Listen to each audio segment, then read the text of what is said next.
Good news, everyone! I have another card review. This is going to be the final card review that I do. I had some thoughts last night, and I kind of realized that it was really unfair for all of the other cards that they revealed in the expansion, that they don't deserve their own highlight. So I thought that I would go back through and review all of the cards that they released on yesterday's stream, which was all of the 35, and we will go right into it to wrap up this expansion with a nice cherry on top. So for your viewing pleasure, we'll get right into it. Gnash, a druid spell, 3 mana, give your hero +3 attack this turn, gain 3 armor. So this is a step down from Bite, which is 4 mana, give your hero +4 attack and 4 armor.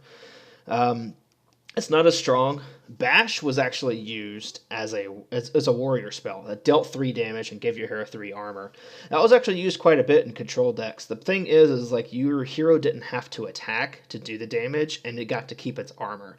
So if you use this card as basically 3 mana, deal 3 damage, you're probably not going to keep the armor. And 3 mana, deal 3 is just kind of whatever. So it may or may not be seen in Constructed, but it's alright arena since it's hard removal. Strongshell Scavenger. It's a 4 mana 2/3 battlecry. Give your taunt minions +2/+2. Now, significantly better because it's in Druid, but I think this card could also have been used as a neutral. Since it's basically Defender of Argus in stats, and if you have at least 1 or 2 taunt minions, you get a 4/5. So that's pretty good. And as the stat distribution goes, it doesn't actually buff things with taunt, so you have to already have the taunt minions out, which makes it better to use in Druids. They have a lot of taunt synergy, and this is the card that Druids kind of needed to push their taunt level of play to become more aggressive, since all of their 1 attack taunts become 3 attack taunts, and they have more health so they can actually do proactive trading. So I think it's a pretty good card in those types of decks. I just think it's weak unless you have a taunt. You definitely don't want to play this card if you don't have a single taunt in your deck. So, in the situations where you only have 1, it's just okay, but it's just a 2 mana 2/3 with a Mark of the Wild. Otherwise, you really want to play as many taunts as possible with this one to get the most effect. Toxic Arrow. It's a 2 mana hunter spell. Deal 2 damage to a minion. If it survives, give it poisonous. So this is a very interesting effect. We have a form of hunter removal that's also kind of flexible to use proactively, as well as you can use it on your own minion. If it survives, it gives poisonous to trade up to an even bigger minion. And that's possible, but you kind of already have something like that with Hunter's Mark, so you don't really want to be spending an extra mana to do basically the same thing as poisonous by changing an enemy minion's health to 1. So this really wants to be used, and it has the flexibility to be used that way, but it also really means that since this is a Death Rattle synergy kind of theme for the expansion, you can use this on an enemy minion to trigger your own Death Rattle effects, as well as provide a minion trade. So if your minion's actually too big, if it'll survive with even 1 health, but you actually want the Death Rattle to go off, you can trigger this on either minion to give it the explosive effect. And that's actually that might actually be pretty good. But otherwise, I think this is just kind of a whatever card. It really synergizes with spell damage in a way to make it a 2 mana deal 3. But spell damage is kind of rotating out. And we actually do have some extra spell damage cards in this expansion. And it depends on whether or not we'll see some lifesteal spells getting a lot of use, whether spell damage is actually going to be significant. But I like the flexibility of the card. It's just kind of repetitive in its use, so it may or may not be good. Exploding Bloatbat, 4 mana 2/1. So this is kind of Fiery Bat's big, disgusting older brother. Death Rattle deal 2 damage to all enemy minions. Basically Consecration in minion form as a beast. But it's a very weak beast, and it's kind of also similar to the Abomination card, 5 mana 4/4 that deals 2 damage to all characters. You really want to use this card reactively, so if you have triggers that activate on this card, it gets much better, but if by itself it's kind of weak. It does kind of have pseudo taunt, but your opponent's going to get in a lot of damage first before they kill it, so it doesn't really stop a whole lot. And then 1 health is just going to get wiped out easily.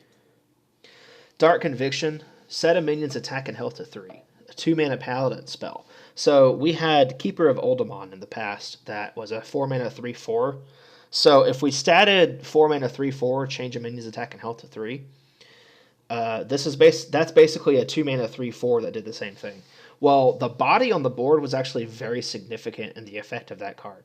So because it guaranteed to be the biggest body on the board in a 1v1, or you can actually use it proactively on your token minions to make them buffed up a little bit for a better trade.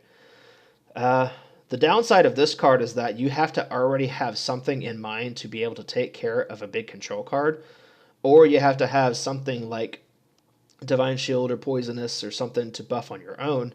But there are better buffs out there for Paladin, so if you're using this on your own minions, you're probably not really going to run it. I mean, yeah, it does have the flexibility to be a control card, but I think the 3/3 is much harder to deal with in Paladin unless you already have something like a weapon in mind, so to take care of it. Otherwise, you would probably just run Aldor Peacekeeper or like a Humility or something. But it's a pretty flexible card. I just don't think it's on the same power level as what we've seen for changing attack and health values to that 3. Arrogant Crusader, 4-mana 5/2. So this is the other Paladins get this Death Rattle now, where it triggers on your opponent's turn, but it only summons a 2/2 Ghoul. That's not very good. Yeah, it kind of makes it a 4-mana 5/4 that summons a 2/2. And stats altogether, so they have to deal 4 damage to kill it, but part of that's in another minion. Yeah, it does kind of survive board clear. Yeah, it does make it to where you can summon a Death Rattle that summons another minion. But it's more aggressively statted, which might make a little bit of a difference, and since it has 2 health, it does kind of push your opponent to destroy this thing theirself, so that way they can get an easy trade, and then you just get a free 2/2 out of it. I just don't think it's very strong. It does get much stronger when it gets buffed, so that might have a significant influence because it's a Paladin card, but honestly, it's kind of just a whatever card to play, unless you have that buff strategy in mind. Doomerang is a 1-mana spell for Rogue. Now, is this the card that Rogues have been looking for their weapon synergy? Almost. Throw your weapon at a minion. It deals its damage, then returns to your hand. Okay, now that's very funny because it's got the boomerang kind of theme to it, where you just like throw it and then it hits something and then it comes back to you.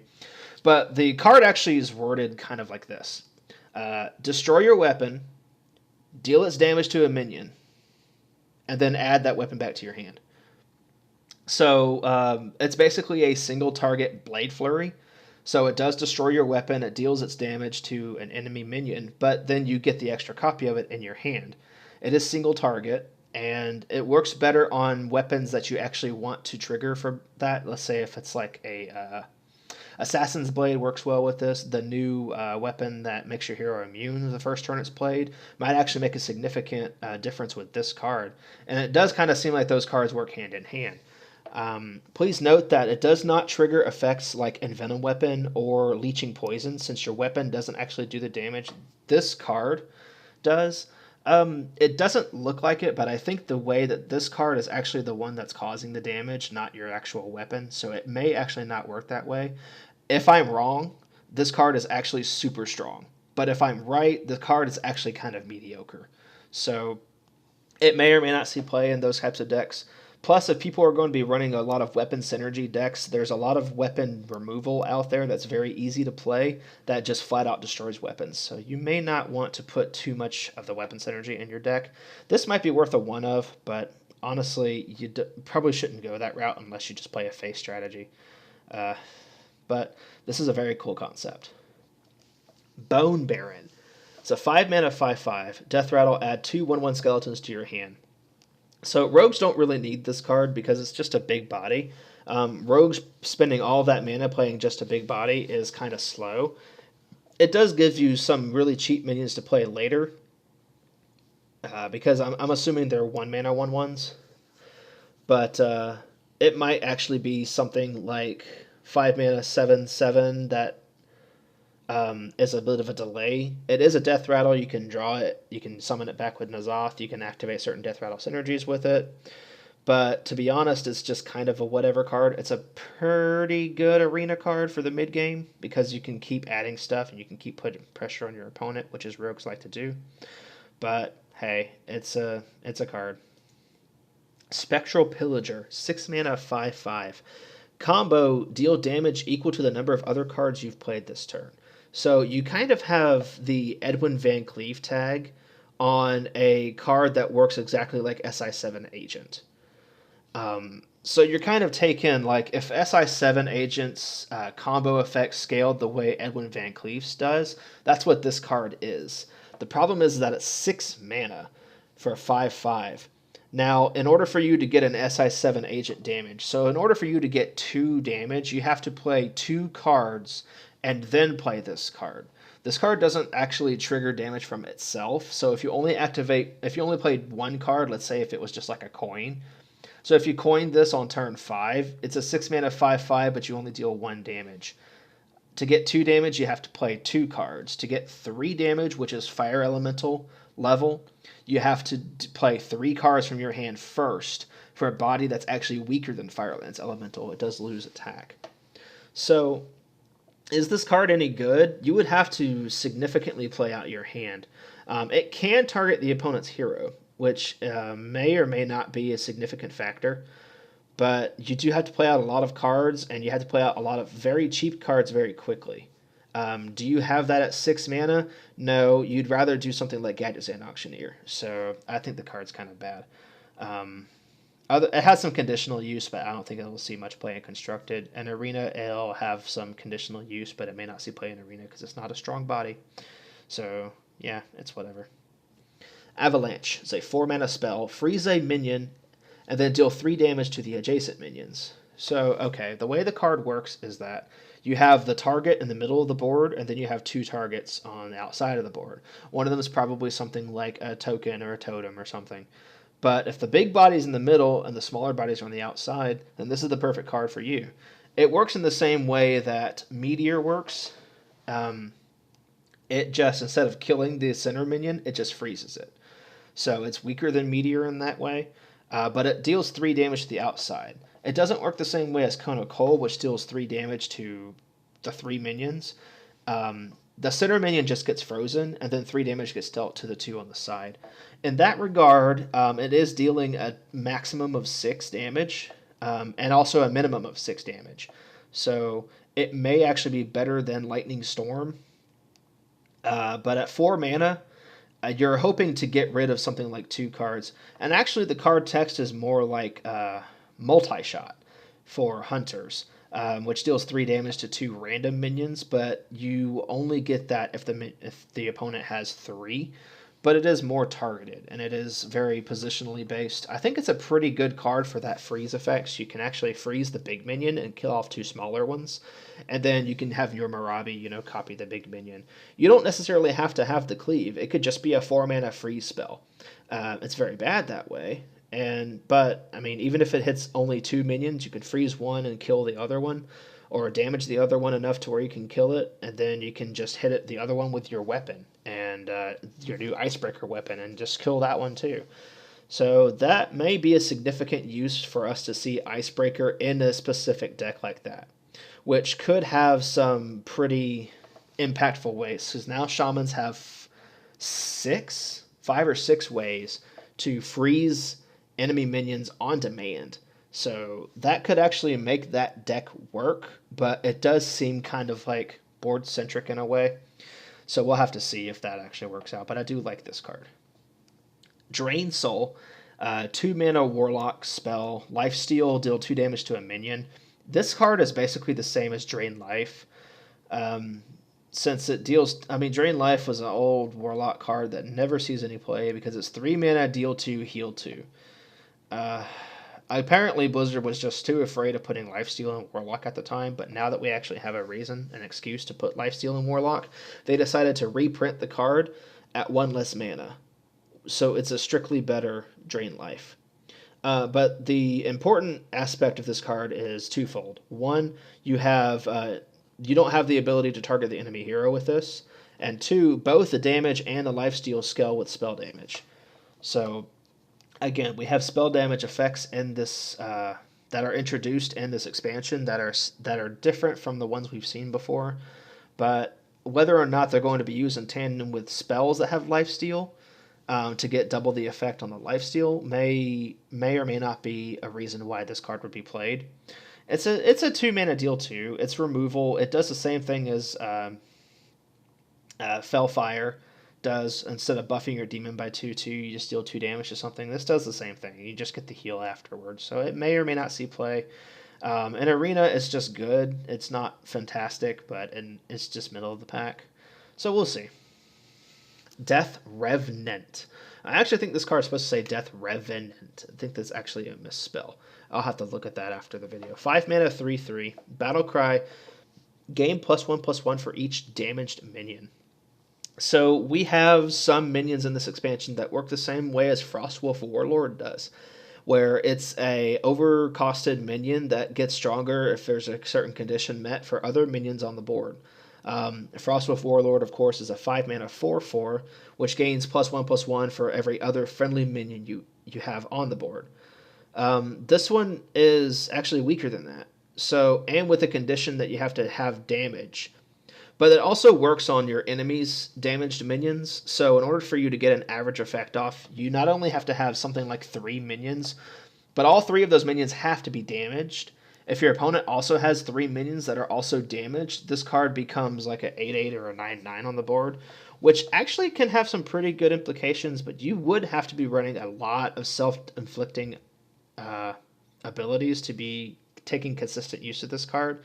So maybe not. It is a tempo card that is being used in a deck that kind of likes to damage everything. So it is kind of clunky. So it may or may not see play in those kinds of decks, but maybe just as a one-of.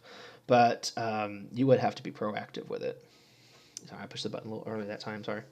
So now we get into the neutrals.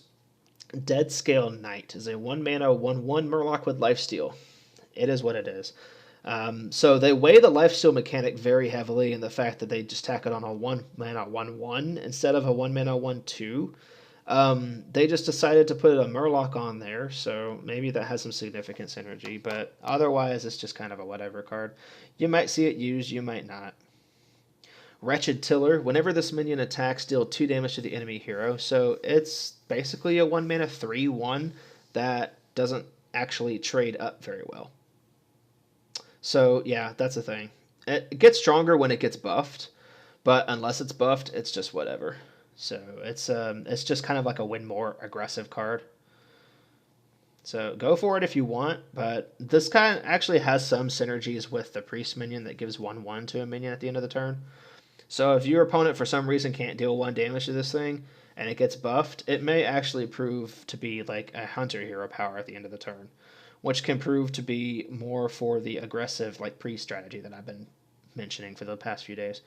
So it might actually become powerful, but it may actually be overlooked very easily. Acherus Veteran, it's kind of the same deal. Battlecry, give a friendly minion +1 attack. It is a 1 mana 2/1, so it is very aggressively statted. It is probably going to be one of the better Arena 1-drops in this expansion because it has 2 attack. It can trade into a 3/2. And which is most other 2-drops, but giving a friendly minion +1 attack, it's almost similar to how Abusive Sergeant used to work. So Abusive Sergeant gives +2 attack to a minion for just 1 turn, but it also used to be a 2/1 instead of a 1/1. So this is a permanent 1 attack to a friendly minion. It works pretty well with curving out. It's probably going to be used in those kinds of aggressive decks, but it could also be used in Arena very well. So I actually kind of think the card's balanced enough to be seeing some play, but maybe not in a lot of the constructed decks. But it is pretty good in Arena. Tainted Zealot, 2 mana 1/1, Divine Shield, spell damage +1. So this is one of the other spell damage minions I was mentioning earlier. And this is the only one with Divine Shield. The fact that it has Divine Shield makes it better than the 2 mana 2/2 Kobold Geomancer. So the spell damage it depends on how heavily you weigh the spell damage tag. This kind of card wants to be C play in Paladin, but Paladins only really have 2 significant ways of dealing damage with spells, and none of them are probably going to see much play in this expansion except Consecration. This kind of likes to see play in a priest deck or a warlock deck. This actually may have some significant synergy with Defile. And I had theorized that something like the Alley Trickster, whatever it's called, the 3-mana demon that has no attack with spell damage, that higher health spell damage minions that are very cheap may actually work with Defile strategy very well, since they stick around, so their spell damage effects will also stick around when the spell hits, so it deals something like 4, 6, or even 8 damage to all the other minions, which can be pretty powerful. So spell damage really scales with that card, and it scales with lifesteal cards as well. So we may not have to underestimate too many of them, but I did theorize that, Blood Mage Thalnos is also 2-mana 1/1 spell damage, but when it dies, it draws you a card. If you don't want the card draw, you can just play this minion, since you can play 2 of them, so you have double activation for your spell damage instead of having to rely on Blood Mage. So yeah, I think this is actually a pretty good card. Tuskarr Fisherman is a 2-mana 2/3, give a friendly minion spell damage +1. So the significance of this minion is that it's a good body, and you can basically give any other minion you want spell damage 1. If it already has spell damage 1, it has spell damage 2. So this is theoretically a very powerful minion. I just don't think it's worthy of a constructed deck unless you put it on something like a totem, in which case it could actually be pretty powerful, since it's basically an on-demand spell damage totem, or on-demand double spell damage totem. So it could actually see a good deal of play in certain synergistic decks with that. Otherwise, it's a pretty good arena card. Drakkari Enchanter. Now, this is actually a very powerful card. 3-mana 1/5, but your end-of-turn effects trigger twice. So there are several end-of-turn effects that are very, very powerful, which makes this card very, very powerful. Cards like Emperor Thaurissan, cards like Ragnaros, the other Ragnaros, both Ragnaroses, work with this card. Yasharaj works with this card. Any other card that has very significant end-of-turn effects. So, and the new legendary that is in the set, the neutral legendary, the Lich King, also has an end-of-turn effect that's very powerful. So it works in that regard too, to double up on that. And we've seen in the past where any kind of card that has a double effect, like double the effects of your Death Rattles, double the effects of your Battle Cries, this is almost the same as double Battle Cry. It's faster than double Death Rattle. So this probably see a very good play on all of those decks that rely on those minions that have end-of-turn effects. So this could actually be a pretty powerful and dangerous card to play with.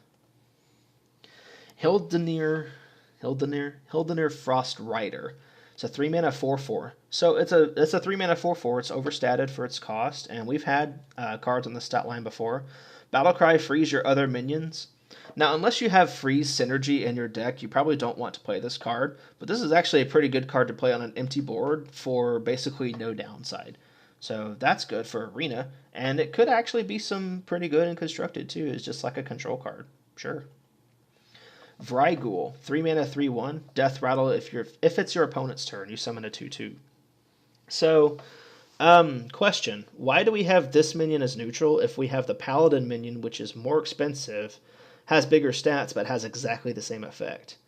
Honestly, that might actually be a very significant factor, and the reason why the card might not see play is because this card may not see play. It's a 3-mana 3/1. Yes, your opponent's probably going to be incentivized to kill it since it only has 1 health. But in that regard, it's basically a 3-mana 2/3, which will have a 2/2 afterwards. So it's only slightly better, only very slightly better than Harvest Golem, and Harvest Golem's not seeing any play in constructed whatsoever, so this won't. But it is seeing a fairly good play in arena. The fact that it has 1 health actually incentivizes it to be killed off first, which will leave you with the 2/2, instead of the minion actually killing off and then your opponent just killing off the 2/1 from the Harvest Golem. So it's a slight improvement, but really you're not doing much with that. But it's okay. Deathaxe Punisher, 4-mana 3/3. Battlecry, give a random lifesteal minion in your hand +2/+2. What is this? We have a hand buff card outside of the Mean Streets of Gadgetzan expansion. What is up with that? Now, the card works specifically with lifesteal, so it fits more in this expansion. But we have another mechanic that's outside of the themed mechanic of Mean Streets of Gadgetzan. Now, the only difference in that is that this card is officially neutral. It doesn't actually fit in the Grime Streets. You can fit it in any other class like Mage or Rogue or Druid. Not specifically Paladin, Hunter, and Warrior. But that does have that effect on it. So hand buffing can exist for other classes that have lifesteal. The problem is it's a 4-mana 3/3. So you're putting yourself down in tempo this turn to make yourself more proactive next turn. But it does have to be a lifesteal minion, which might actually be a significant factor. There are some lifesteal minions in this expansion that actually have a good deal of... that actually have weak stats that, you, if buffed, were actually very powerful. Like Chillblade Champion, like the Divine Shield spell damage. Oh, wait, that's not a lifesteal. But you can still buff it with other cards to make it good. Yeah, I don't know what I was saying about that. There was another lifesteal... Oh, yeah, the Murloc. That's what I was thinking of. I don't know why I thought the Divine Shield minion for a second. So that's actually not bad. A 4-mana 3/3, and then you summon a 1-mana 3/3 with lifesteal. Sure, 5-mana 6/6, partial lifesteal. That's not too bad. But other minions that have that are ones with taunt, like Wickerflame Burn Bristle.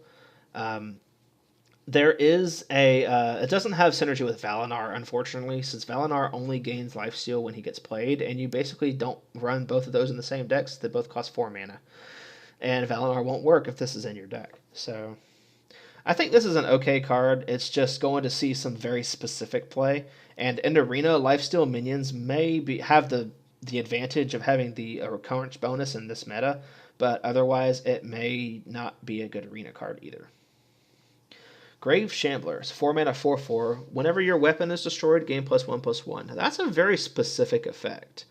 It's neutral, so it's probably only going to work really well in like Rogue, maybe Warrior, maybe Shaman, but other than that, may not even see much play at all. But it is an elemental.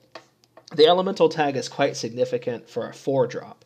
This is the 4-drop elemental that kind of wants to get played on curve after, you know, the Firefly, then 2-mana elemental, then the 3-mana Igneous elemental, and now you have the 4-mana Grave Shambler that curves perfectly into your Kalamos, Servant of Kalamos, on 5.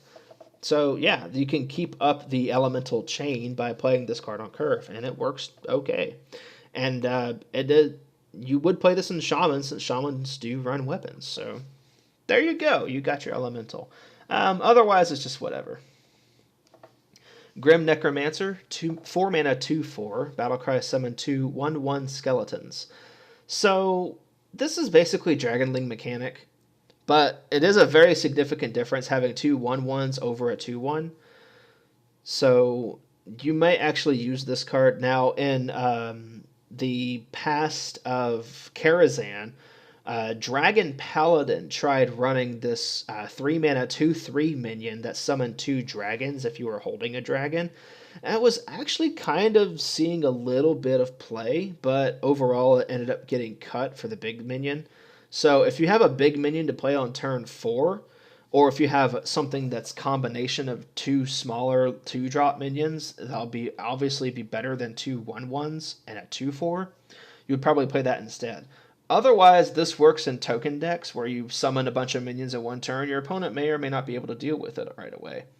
And, you know, of course, evolve. So those 1/1s are most likely going to be 1 cost when they get summoned. So your evolve turns them into 2-drops, which is fine. You can play that on 4.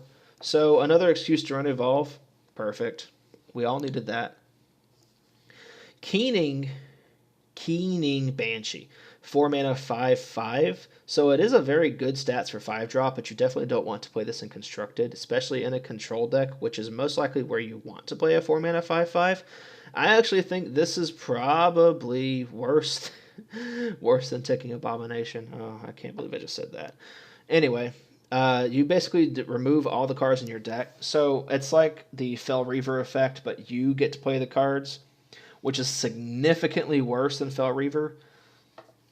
So since it actually prevents you from making any more proactive plays to follow up this card, it might be a pretty good arena card. It's just not good in Constructed. Night Howler is a 4-mana 3/4. Whenever this minion takes damage, gain 2 attack. So it's Gurubashi Berserker. It only has 4 health, so you're only looking to get +6 attack out of this. So, just play the Corrupted Amani Berserker. You know, it's a 4-mana 3/5. It gains +2 when it's only hit once, which theoretically is about all you're looking for with this minion. It's actually weaker, but the fact that it's like a hidden win more card, don't fall for that trap. This is a terrible card. Wicked Skeleton. Battlecry, gain +1/+1 for each minion that died this turn. So this is also kind of like the effect of Frostwolf Warlord. It does cost 4 mana, but it is a 1/1 body, so that's a lot to gain for that. But here's the significant difference of this is that in the minion trading game, it's probably better to play Warlord or better to play like a Sea Giant because there's a lot of minions on the board, so it gets played for cheap and you get a big body. The significant difference of this card is that you can actually clear the board first with like a spell and then play the minion to make it bigger, so you actually have something proactive to play after your board clear. The other minions don't do that. Or if they do, they take the damage themselves from the board clears. So that's a significant difference on the card, but I don't think it merits enough to be played because it's weak by itself. And this is a nerf to evolve. I just want to mention that. So yeah, that's pretty. It's actually kind of an okay effect in Arena since you do a lot of minion trading, but you have to kill off something like 4 minions for this thing to see any decent play in Arena. And if you're trading up and you put with 2 small minions into a big minion and it kills it, this is just a 4-mana 4/4. There's probably better things to play in Arena. Bloodworm. So 5-mana 4/4 lifesteal beast. This actually could be pretty good. It's actually going to be pretty good in Hunter since you can actually buff this card with a lot of the beast synergy cards like Houndmaster. And a 5-mana 6/6 taunt is fairly powerful. And it has lifesteal, so you have to worry about that too. This is actually not as bad as it looks. The lifesteal tag on a minion with high health and even a decent amount of attack might actually get a lot of work done. I mean, we see Wickerflame Burn Bristle being played in Paladins a lot, and even at 2/2, the fact that it has Divine Shield is a very significant factor. But even at 2 attack, it's still seeing a significant amount of play and can actually be very influential. Also, Paladins do have buffs with it, so it makes it even stronger. So a bigger body with lifesteal may actually be quite influential. And that was one of my theories behind why Blood Queen Lanethel is actually really good, is because it has a high health, not necessarily high attack value. So lifesteal is probably going to add something like 50% to the stats of a minion. So if you're getting value from lifesteal, you're actually kind of adding 2 attack and 2 health to a 4 attack, 4 health minion. In like the theory crafting of my brain is how it works. So you're actually kind of getting like a 5-mana 6/6 of value in this when you get a heal or 2 off. Because it has 4 attack, it does make it weak to cards like Flame Strike and Dragonfire Potion, but you may actually see this thing killing off at least 1 or 2 minions. And healing for 8 after that is very, very good for 5 mana. So, I mean, if everyone could play Lay on Hands, healing for 8 is fairly significant, but instead of drawing the 3, you summon a 4/4. I mean, that's pretty much what you're looking for in, what's the Druid spell called? It's a Moonglade Portal. So if Moonglade Portal heals you for 6 and summons on average like a 5/5 for 6 mana, a 5 mana minion that heals you after it's played isn't really much different. And the average of that will probably be something like a 4/4 or a 5/5. So this actually might be a lot better than it looks. Yeah, it's actually pretty good. Skelemancer. This card is actually really impressive. 5 mana 2/2. Death Rattle. If your opponent's turn, summon an 8/8 skeleton. Okay, so we have something that is anti-board control. If your opponent decides to clear off your minions, they have to deal with an 8/8 minion if this was on the board. That's actually quite scary. The problem is it's 2/2, so it makes it weak to the like Steal Yo Girl mechanics, like Potion of Madness.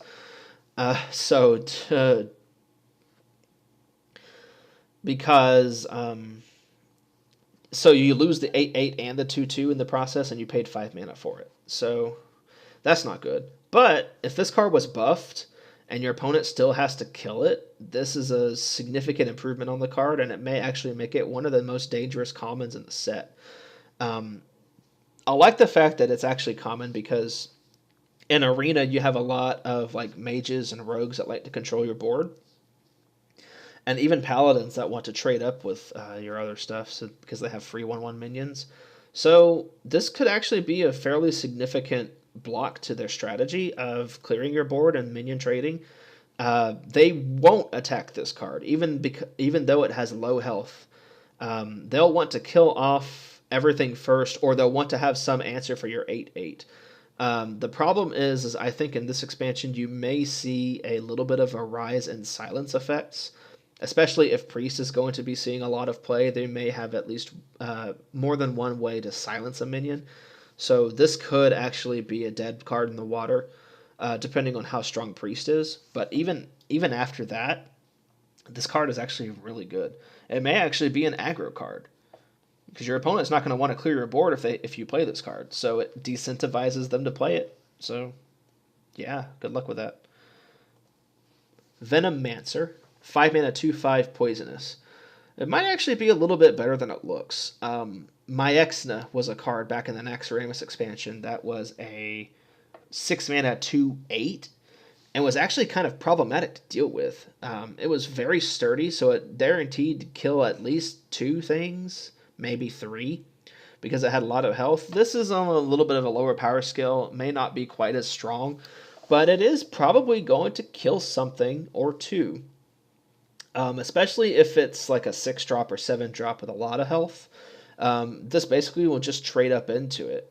And if it trades up into a 7-health minion, I think you're doing pretty good. Yeah, I think it's actually okay. I don't think it's constructed level good. Unless there are other ways for you to give taunt. Like, you definitely want to give this thing taunt if you could. And it's actually a good anti-aggro card in that method too, but it could also be anti-control because of its stats, which make it flexible. It's just expensive, so it might not see that much play. But who knows? It may be like a hidden gem of the set. Furnace Colossus. This is not a hidden gem of the set. It's a 6 mana 6/6. Discard all weapons from your hand and gain their combined stats. So why you want to destroy some of the best tempo cards in the game just for a big body that's just going to get hard removed?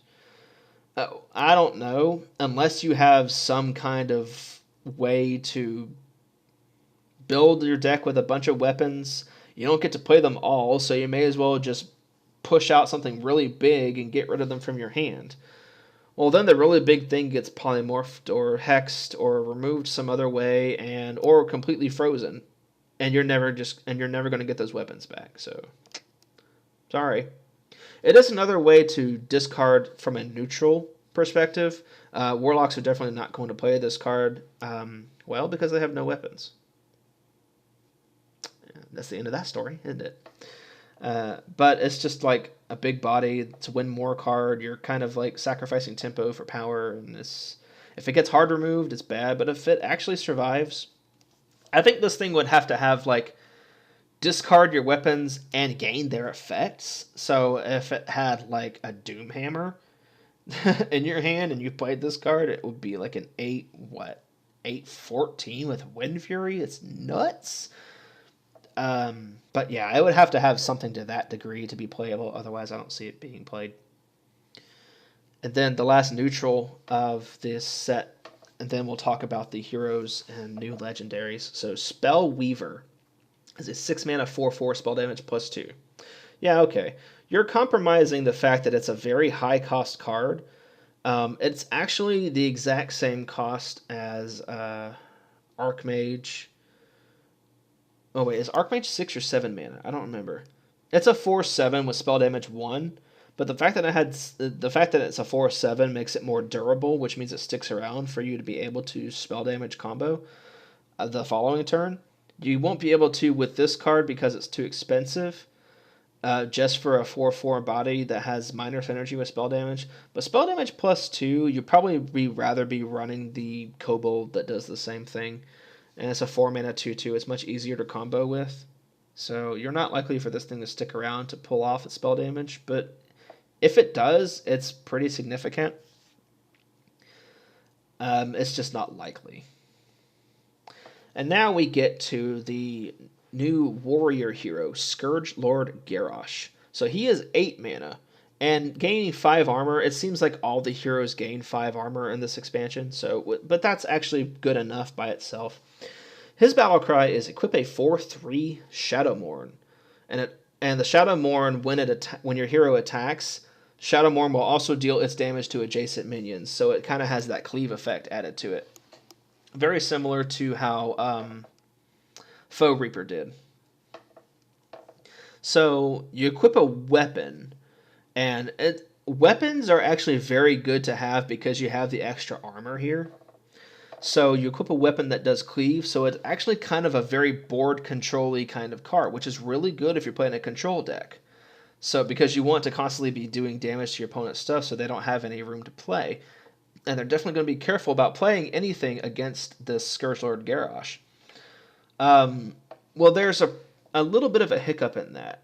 The hero power that's gained is Bladestorm. Now, Bladestorm is really cool. It's a hero power that deals 1 damage to all minions. So you have the permanent, on-demand whirlwind effect that you've been needing. But you can only get it back after 8 mana, after turn 8. So at this point, you won't need very many whirlwind effects except to combo. If you don't have your combo pieces, this isn't going to work. And if you're not playing against an aggressive deck, which if you're surviving until turn 8, you're probably not playing against an aggressive deck, you've either won already or you've lost. This card hits maybe one minion, maybe 2 for a hero power. No, it's not on the same scale as all the other hero powers, I think. It's a highly synergistic card, so you're looking to have cards like Rotface on the board. You're looking to have some other minions that synergize with dealing damage, or other effects that synergize with dealing damage, like Executes, like Sleep with the Fishes, something to that degree. But like I said, by the time you get to play this card, it may not even be worth... Well, you can use it to combo with Grom. That's a possibility, so that's an absolute activator for when you draw Grom. But that's the other thing too, is like you have to have these other synergy cards in your hand in order to make use of the hero power for the way it's worth. Now there might be some hidden synergies behind this. If your opponent's also playing like Paladin heroes or something 2/2s, or if they have the Druid hero that just summon minions, or if they have other like token shamans or something by this point. I don't know why you're still fighting token shaman at this point. Either you won or lost. But it might have some synergies, but you have to build your deck to play around this card, and it's not going to be a control warrior. It's going to be maybe like a mid-range warrior. Like the old mid-range warriors actually ran Varian Wrynn, which was a 10-cost minion that summoned minions from your deck. So if you have synergies that can utilize 1 damage minions, you may actually be able to fit this card in those decks. You're just not going to see very much of this in a control deck, except for the use of having the 4 damage weapon that cleaves. That could actually be quite influential. You do lose the armor up hero power, so that could also be a very determining factor in how well this deck does in a control style. It's just highly combo, and it's flavorful, but I don't really have too much of an expectation for this one. That's actually kind of disappointing. Even though it's a cool effect, even though he's a very cool hero, I kind of think that they may have gone a little bit too much into the combo of dealing damage to your own things with this card. I honestly think that the hero power could have been changed a little bit. Maybe if it had, like, dealing damage and gaining armor at the same time or something. I don't know. It's just, it's highly synergistic. It's not going to see too much late game play unless it's in those decks, I think. Because if you're playing a long game warrior deck, you're probably... well, of course, if you're playing Quest Warrior, you can just replace it with your Quest, and then you just have a cool little hero. Yeah, okay, that's a good side. Yeah, good, play the card. Do it. Bloodreaver Gul'dan. This is the last hero Death Knight for Warlock. It's 10 mana. He is the most expensive hero to play, but he's got the biggest effect. Summon all friendly demons that died this game. The armor gain, of course, happens, and you get to N'Zoth your demons. On average, demons are probably going to be better statted than Death Rattle minions are. Death Rattle minions, of course, have synergies with dying. Demons are just big. So you're summoning big things. So basically, if you had Jaraxxus already, you can Bloodreaver Gul'dan to summon all your tokens. Fill your board up with 6/6 demons. How cool is that? Yeah, you gain 5 armor. But here's a significant factor in why I think that could be good is the hero power. Siphon Life. Deal 3 damage and lifesteal.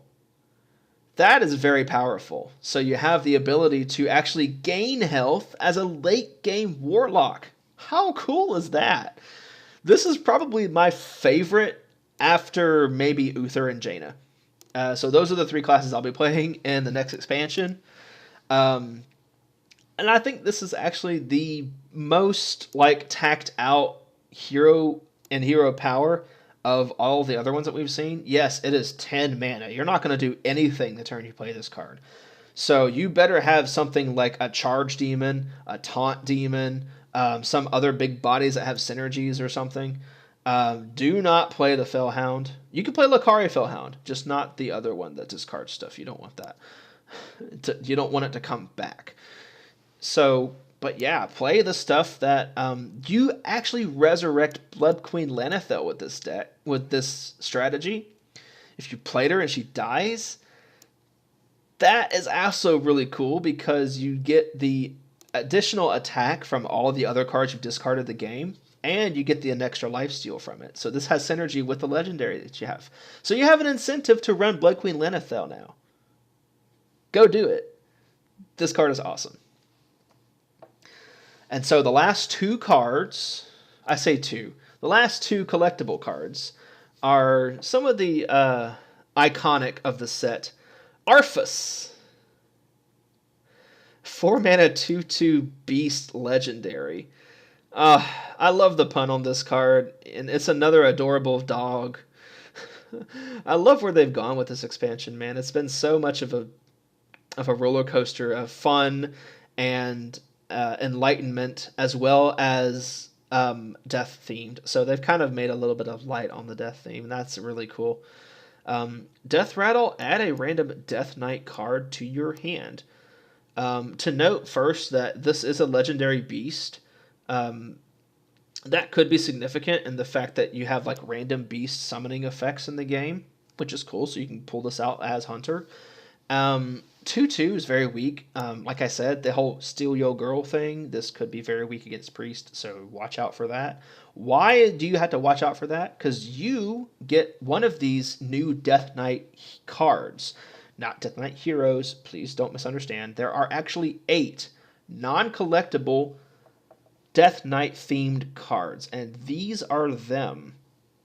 Now, there's 7 spells and 1 weapon. This is another way for you to get a neutral, a weapon in every class. And the weapon's actually the strongest. It is Frostmourne. You get to wield Frostmourne as your hero. Now, the cards that come out of Arfus and the Lich King are actually random. So you get a random one out of these 8. So Frostmourne, Death Rattle, summon every minion killed by this weapon. That is spectacularly good. That is spectacularly good. Army of the Dead, remove the top 5 cards of your deck, summon any summoned Summon any minions? I don't know. That might actually be very bad because you mill yourself. But if you have the whole thing of like summoning other cards into your deck, like Archbishop Benedictus or Dead Man's Hand, to fill up your cards in your deck, you can actually utilize the strategy of 1 in 8 chance of pulling out this card. Nah, I don't think you should play either of them. I actually think this card's that card's really bad. Doom Pact, destroy all minions, remove the top card from your deck for each one destroyed. That has the same effect. Except it's a control aspect, 1 mana cheaper. It's kind of like you gain board control, but you lose fatigue. So if you don't have a fatigue strategy, don't play those.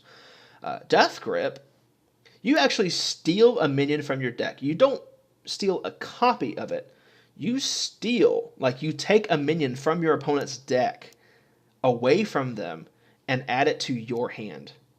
So you completely ruin like combo decks if you take their Alexstrasza, or if you take their Archmage Antonidas, or you take their Medivh, or you take their Tyrion, or you take their Lich King, or you take anything out of their deck that they really, really want to keep, they haven't drawn yet, you can just take it for yourself. You don't even get the copy, you just take it. It has some very cool implications, but it can low roll really hard.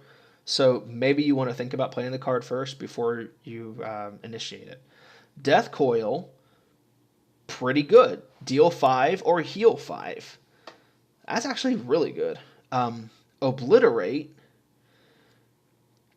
Now, Obliterate's basically like Execute without the condition, but you take the health damage instead. So you might want to be careful about having a low health total against a board or against a big minion. You can kill it off, but you'll still be at low health afterwards, so you might want to be careful with that. Does synergize very well with Lifesteal. And Anti-Magic Shell, which is probably the most impactful one, I think, besides Frostmourne. It gives your board +2/+2 and cannot be targeted, so you have to AoE clear everything, or you have to do something like Brawl to kill them off, because their minions are going to be too strong at that point to they'll withstand a lot of the board clears. And they have the Anti-Magic Shell, which means they can't even be targeted by spells or these new hero powers that we're getting. That could actually be pretty influential, because some of these hero powers are very strong. And then Death and Decay deal 3 to all enemies, so you get like the Hellfire effect cheaper, and you don't even get any downside on your own board. So these are really cool cards, and that kind of makes us incentivized to run cards like Arfus in our decks. So this is actually a pretty cool effect, and you can double up on the Death Rattle. You can activate the Death Rattle yourself with other cards. You can synergize with Spirit Singer Umbra, and it's another card that can come back with an Azoth, and it's a beast, and it's adorable. Please play it. And then the last card on the list, the Lich King himself has come to Hearthstone as an 8-mana 8/8 with Taunt. And he has the end of turn effect to add one of those Death Knight cards to your hand. So he does have synergy with the card that has end of turn effects, or that doubles up on end of turn effects. You get 2 Death Knight cards. That is spectacular. He is basically Ironbark Protector otherwise, but I think that makes him very significant. And the way he comes up onto the board, we saw it in the stream.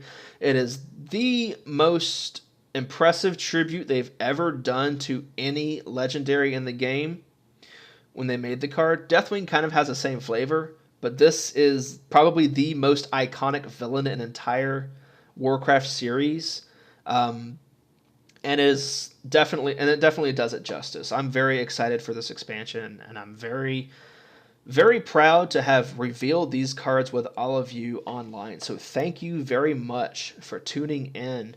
I will see every one of you online, and tomorrow I will be doing a sit-down review with all of the new classes and stuff, so stay tuned for that. But thank you for watching. You have a wonderful night.